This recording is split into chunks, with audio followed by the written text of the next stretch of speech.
is Thursday, June 18.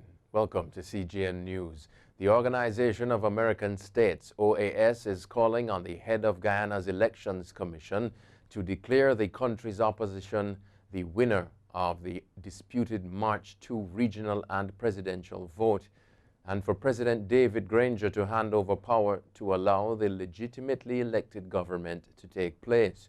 The OAS made the call Monday while welcoming the findings of an observer team from CARICOM and following the contention by the country's chief elections officer that the elections should be thrown out due to irregularities. In his report on the 33-day recount, the Guyana Elections Commission Chief Elections Officer Keith Lowenfield said the results do not meet the standard of fair and credible elections. He cited multiple allegations of irregularities. The Elections Commission have begun meeting to consider his report as well as that of CARICOM, which issued a 152-page document on its findings and recommendations. Human rights and opposition leaders in Haiti are taking the Secretary General of the Organization of American States, OAS, to task, accusing him of overstepping his role and wrongly supporting an extension of President Jovenel Moise's presidential mandate. Luis Almagro, who assumed his second term as head of the hemispheric body last week after heavy lobbying by him and the Trump administration, recently issued a statement declaring that Moise's term as Haiti's 58th president ends on February 7, 2022. The declaration, which urged Haiti's political forces to find a cooperative framework in order to comply with the letter and the spirit of their constitutional order, immediately stirred already turbulent political waters and accusations of meddling. Now, in an open letter, 7 human rights organizations have decided to school Almagro on Haiti's constitution in hopes of settling the debate over whether Moise's presidency ends on February 7, 2022, as Almagro states, or on February 7, 2021, as others contend. After 12 long weeks of closed borders due to the COVID-19 pandemic, Jamaica began welcoming back tourists and hundreds of its nationals Monday as the country reopened both its international airports. Cruise ports remain closed for now. 5,000 workers have gotten back to work at both of Jamaica's international airports. The reopening of Jamaica's tourism industry coincided with a phased reopening of the Bahamas, which on Monday started allowing international boaters and yachters to once again cruise its waters and private charters to land. Bahamian citizens, legal residents, and homeowners were also allowed to return on commercial flights ahead of a July 1 official reopening for all international tourists. For now, the Bahamas is still requiring travelers to present a negative COVID-19 status taken within 10 days of travel. The testing requirement does not apply to citizens returning from a Caribbean community country. Overseas now, President Nicolás Maduro has ousted the leaders of 2 key opposition parties ahead of parliamentary elections expected this year. The ruling put the parties in the hands of politicians accused of being shadow allies of Mr. Maduro's Socialist Party. The move is likely to fuel fears that the president is tampering with the vote, which has not yet been formally scheduled in the crisis-hit country. The government has not commented.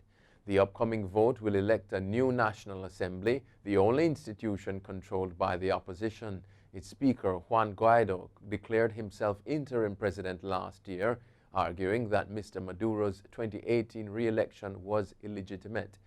In rulings posted on Facebook, the court said the changes were part of a necessary restructuring process. The new leaders have not reacted, and the decisions did not impact Mr. Guaido's party. The moves follow last week's unilateral restructuring of the country's electoral commission by the Supreme Court. Observers say the 5 new members are close to the Maduro government. Mr. Guaido, who has been recognized as legitimate leader by more than 50 countries, including the US, the UK, and most in Latin America and the EU, called the new commission false and said the opposition would not recognize it. There are also concerns about the impact of the coronavirus pandemic. The government has confirmed over 3,000 cases and around 30 deaths, but human rights groups say the true figures are much higher. The banning of campaign rallies by the Uganda Electoral Commission ahead of general elections in January 21 could give the ruling party an advantage over the opposition. This is because radio remains the most accessible form of media in Uganda, and most private stations are owned by ruling party politicians. Although the public broadcaster Uganda Broadcasting Corporation, the UBC, has channels covering as many local languages and regions as possible, most FM radio stations are privately owned. The concern is that ruling party candidates will have an unfair advantage over the opposition with more access and more airtime.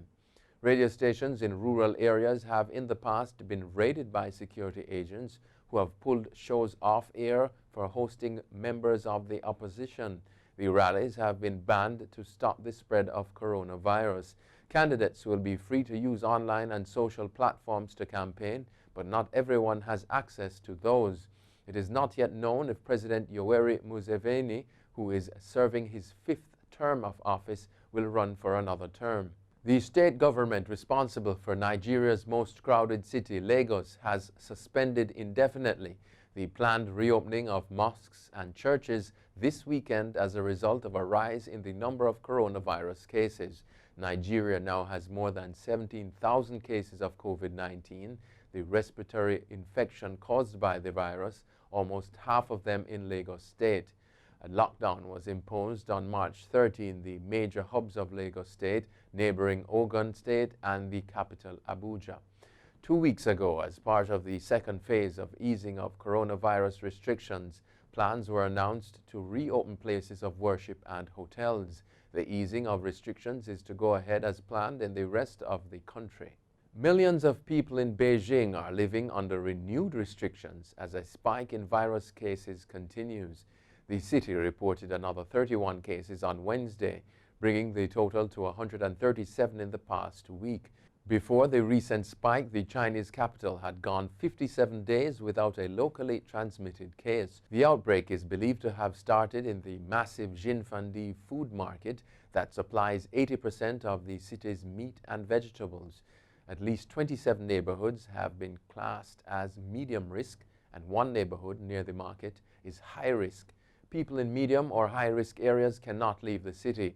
People in low-risk areas can leave but need to test negative first.